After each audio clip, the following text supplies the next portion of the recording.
आज हम organelle of medicine का एक बहुत इंपॉर्टेंट टॉपिक पढ़ेंगे। ऑडिस स्पेयर ये क्वेश्चन अक्सर एग्जाम में 10 मार्क्स के लिए पूछ लिया जाता है, तो वीडियो को बिल्कुल स्किप मत करना। ऑडिस स्पेयर is a Latin phrase which means dare to be wise. ऑडिस स्पेयर जो है लेटिन भाषा से लिया गया वर्ड है, जिसका मतलब होता है डेयर टू बी वाइज, यानी बुद्धिमान बनने का साहस करो। According to doctor Hahnemann, he who wants to know the truth must be dare to be wise. मतलब जो व्यक्ति सच को जानना चाहता है उसे सोचने और समझने का साहस रखना चाहिए। मैं इसे एक शॉर्ट स्टोरी के रूप में आपको समझाने की कोशिश करता हूँ। एक समय दुनिया मानती थी कि इंसान कभी उड़ नहीं सकता, लेकिन राइट ब्रदर्स ने इस बात को बिना सोचे समझे मानने से इनकार कर दिया और सोचने का साहस किया। लोगों ने उनका मजाक उड़ाया, एक्सपेरिमेंट फेल हुए, लेकिन फिर भी उन्होंने अपनी खोज जारी रखी। आखिर में एरोप्लेन का आविष्कार हुआ और जो चीज़ इम्पॉसिबल लगती थी वो पॉसिबल बन गई। ये एग्जाम्पल दिखाता है कि ऑडिस स्पेयर यानी सोचने का साहस ही प्रोग्रेस का मूल है। Hahnemann first use this phrase at the end of his book medicine of experience. Hahnemann sir ने पहली बार इस वर्ड का यूज अपनी बुक मेडिसिन ऑफ एक्सपीरियंस के अंत में किया था। लेटर ही अडॉप्टेड ऑडिस स्पेयर as the motto of Organon of medicine. और बाद में उन्होंने क्या किया, अपनी जो बुक थी ऑर्गेनन ऑफ मेडिसिन उसका मोटो बना दिया ऑडिस स्पेयर को।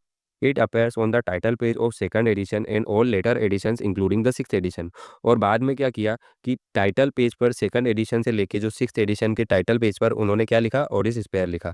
It replaces the Gellert poem which was used in earlier edition. जो फर्स्ट एडिशन में गिलर्ड पोएम का यूज़ किया गया था टाइटल पेज पर, उसको हटाकर सेकंड एडिशन से सिक्स एडिशन तक ऑडिस स्पेयर का यूज़ किया गया। फिलोसॉफिकली ऑडिस स्पेयर emphasizes independent thinking and courage to accept the new ideas.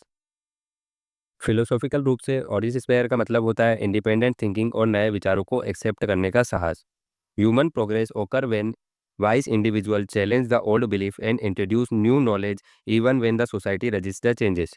Human progress तब होती है जब कोई बुद्धिमान इंसान आता है और ओल्ड बिलीफ को चैलेंज करता है, अपने न्यू आइडियाज़ को इंट्रोड्यूस करता है, और भले ही सोसाइटी उसका रेजिस्टेंस करे। जैसे कि राइट ब्रदर्स थे, राइट ब्रदर्स आए, उन्होंने ओल्ड बिलीफ था कि इंसान उड़ नहीं सकता, उसको चैलेंज किया, न्यू आइडियाज़ को इंट्रोड्यूस करवाया। सोसाइटी में शुरुआत में उनको लेके कहा सुनी हुई, ठीक है, लोगों ने उस चीज़ों को माना नहीं, उनको पागल बोला, लेकिन बाद में उन्हें ये चीज़ माननी पड़ी। Doctor Hahnemann faced strong opposition after publishing the Organon of medicine 1810। जब 1810 में ऑर्गेनन ऑफ मेडिसिन का पहला एडिशन आया, तब हेनेमन सर को बहुत ज़्यादा अपोजिशन फेस्ड करना पड़ा, होम्योपैथी के खिलाफ और अपने खिलाफ। Homeopathy was criticised, mocked and called useless. Homeopathy को यूजलेस कहा गया, उसका मजाक बनाया गया और उसके खिलाफ बुक पब्लिश करवाई गई, जैसे एंटी होम्योपैथी आर्चिव्स और anti Organon. Despite this, Hahnemann remained confident and firm in his principle. His courage and beliefs eventually lead to the growth and acceptance of homeopathy। लेकिन इतने विरोध के बाद भी डॉक्टर हेनेमन अपने प्रिंसिपल्स पर अटल रहे। उनका कॉन्फिडेंस, करेज और सच पर विश्वास की वजह से ही आज होम्योपैथी पूरी दुनिया में एक्सेप्ट की जाती है। Thus, Odys Spare reflect the spirit of a true physician, bold, fearless, truth-seeking, and dedicated to the progress of medical science.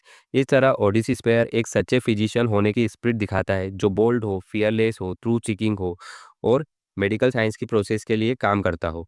ये सिर्फ एक मोटो नहीं है, ये हेनेमन सर की पूरी लाइफ हिस्ट्री को बताता है। ठीक है, अगर ये वीडियो आपको अच्छी लगी हो, अगर टॉपिक आपको समझ में आया हो, तो हमारी वीडियो को लाइक करें, अपने दोस्तों के साथ शेयर करें और हमारे चैनल को ऐसी ही वीडियो के लिए सब्सक्राइब करें। Thank you.